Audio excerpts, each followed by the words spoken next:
We're having a struggle with our 15-year-old daughter who refuses to turn off her cell phone at night because she wants to get any text messages that might come. He says, I hear the pinging go on in the middle of the night. He says, it's driving me nuts, and I know it's really interfering with her sleep. All of the technological devices that have emerged in the last 100 years have resulted in an all-you-can-eat media buffet. And over the years, we have been conditioned to pile more and more on our plates. Aside from the amount of time that is spent, are there other concerns regarding media consumption?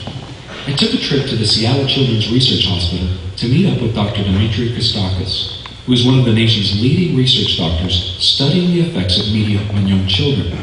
The newborn's brain triples in size in the first 2 years of life. It's an extraordinary period of brain growth, unparalleled over the entire lifespan.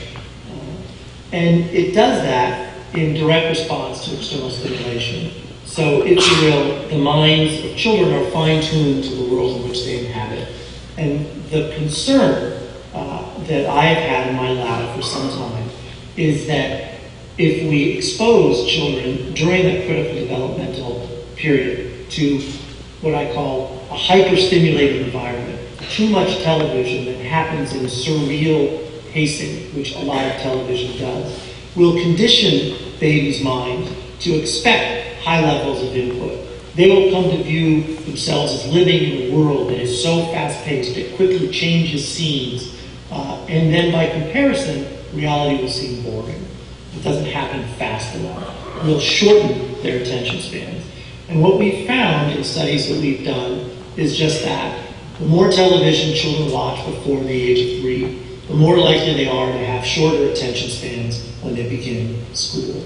And we found further that those effects have a lot to do with the pacing of the programming that children watch. So the more fast-paced programming they watch during that developmental period, the more likely it will be to have attentional problems later in life. The American Academy of Pediatrics has recommended for many years now that children under the age of 2 should be discouraged from watching any television. So in the same study that we found that the more television children watch before the age of 3, the shorter their attention spans were later. We also found that the more cognitive stimulation they got before the age of 3, and we measure cognitive stimulation by how often you read to your child, how often you take your child to the museum, how often you sing to your child, the kinds of things that many parents think of as being good for babies. We found that the more of those kinds of activities babies had, actually the less likely they were to have shorter attention spans later in life. So if you think of it, these are really two sides of the same coin. There's certain things we can do early in a baby's life that promote their attention span, and there are certain things we can do early on that hinder it. There are different attention systems within the brain. We have one attention system deep within the brain, in the limbic brain. I call it the reactive attention system. It is involuntary, hardwired. We don't have to learn it. It is hard. We are hardwired to pay attention to things that move and things that are emotionally stimulating. So that's the one that's working when I'm deeply engrossed in a great mystery. Okay, I'm reading a great mystery, and at the very corner of my eye, I see a little mouse running along the floorboard. Where would my attention be focused? On that mouse. Okay? It's called the orientation response. We're wired to pay attention to things that move or things that are emotionally stimulating. There's another type of attention. That's the one that we use when we are paying attention to something that isn't moving, something that is emotionally stimulating. For many kids today who have a very, very heavy media diet, what they have is an overdeveloped reactive attention system and an underdeveloped focused attention system. And so we have a growing epidemic of distraction because kids are always responding to all of this technology that is constantly vying for their attention. And a lot of the ways that we used to develop focused attention system have disappeared. The late preacher Matthew Henry once wrote the following about child training. The branch is easily bent when it is tender. The younger a child is, the more easily influenced they can be, like a flexible young branch of a tree. As young children develop media appetites in their early years, it is likely that those appetites will only grow larger and more rigid. The concern doesn't stop with toddlers. Dr. Jeff Myers has worked with young adults for many years. The basics look like this. When a person is executing on a task, you give them a task, they have to think it through and figure out what to do. It stimulates a part of the brain called the dorsolateral prefrontal cortex. So that's the front part of the brain here. You can imagine, you've seen pictures of the brain, so you can imagine what that looks like on the inside. You're seeing activity in that part of the brain. Now, there's another part of the brain that's really essential in this way as well, and we call it the nucleus accumbens. It's the pleasure center of the brain.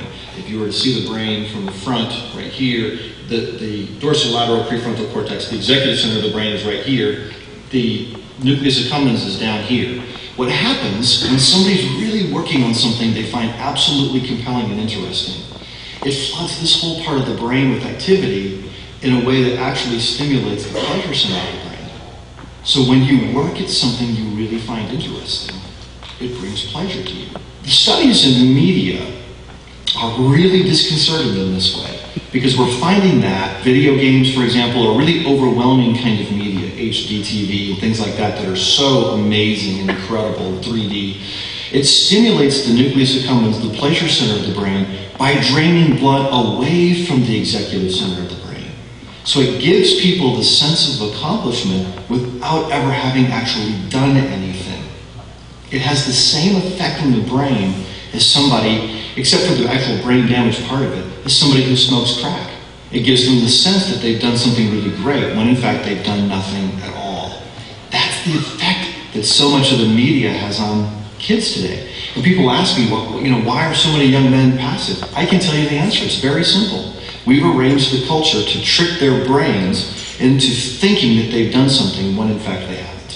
One of the basic principles of brain functioning and brain development is captured in a little phrase that the neuroscientists like to use, and that's the phrase, the neurons that fire together wire together. Now, an English translation of that is whatever the brain does a lot of is what the brain gets good at. And, that's true whether someone is learning how to play tennis, whether someone is learning how to do math, or whether someone is learning, spending hours and hours playing video games. Another concern that many are raising with regard to media and technology is the subject of multitasking. Kids are absolutely convinced that they can multitask. Young kids tell me, you may not be able to multitask, Dr. Walsh, because you're an old guy, but we can do it because we've been raised with it. One piece of research out of Stanford recently showed that when you learn, if you're learning something and you're multitasking, actually you're not going to remember what you learned very well.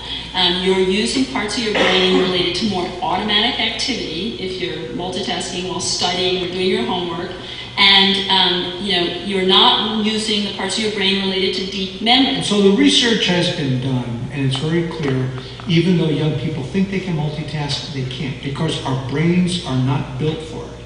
Our brains are only built to focus attention on one thing at a time. Now, if things don't take focused attention, we can do multiple things. So I can chew gum and walk and carry on a conversation, because chewing gum and walking don't take a lot of attention. But if I'm trying to focus attention, I can't divide that effectively. When we try to multitask, we lose speed, efficiency, and accuracy. And the research is very clear on that. It has been pointed out that many of the problems we are facing today didn't start with the BlackBerry or the iPod. Let's go back 100 years. On the Titanic's maiden voyage in 1912, she had some of the latest and most powerful communication technology, the wireless telegraph. This new technology not only provided critical communication between ships, it also offered the passengers a new amenity. Imagine being on a cruise ship today with only one cell phone for all the passengers to send or receive a text message. Not only would you have to wait your turn, but the message had to be typed out with only one key. In the 4.5 days until it struck the iceberg, the Titanic's radio operators had sent and received 250 passenger telegrams. On the night of the disaster, Jack Phillips, the senior officer, was feverishly trying to catch up on passenger communications when a message came in from the SS Mesaba, warning of icebergs spotted at specific coordinates. The Mesaba waited for confirmation that the message made it to the bridge. They didn't get a reply from Jack. Instead, he continued to send passenger messages. Second Officer Charles Lightroller had been on duty that night and wrote the following in his autobiography.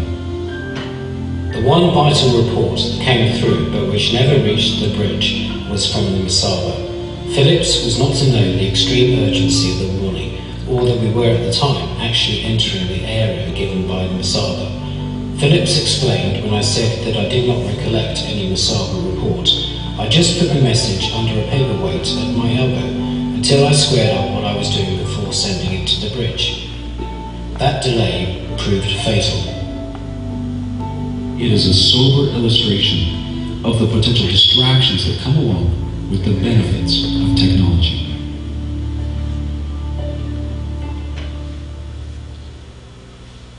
Maggie Jackson is a journalist and author of the book Distracted. Her concerns about media and technology don't stop with multitasking, but even more importantly, its effect on relationships.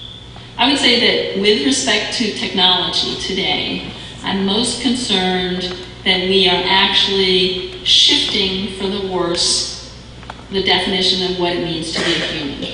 You know, if we are satisfied with the snippet relationship, with the faceless communication, even for our most intimate loved ones, then we stand a chance of, roboticizing relationships. I think that step by step we can make our technologies return to their rightful places as tools. They're not panaceas, they're not lifestyles, they're not, I don't think, appendages. You know, we're connecting on steroids, but what types of connecting are we creating? That's the question.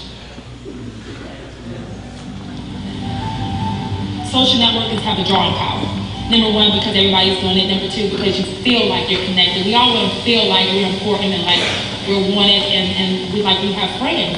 Once you find like 10 friends, you're like, oh, maybe I'll see if this person's on there, that person's on there, and then it just gets out of hand. So I got to the point where I was probably on Facebook every day, all day long. I had it on my phone, at work, my personal laptop, just staying connected. I kept hearing all these messages. What is this keeping you from being connected to God? And that has more power. And those are idols. And I felt like Facebook was an idol for me. You want to disconnect yourself from that, but then there's a part of you that want to always see what's going on in somebody else's life. And so I was like, well, Lord, I feel like I'm getting disconnected from you. Perhaps I need to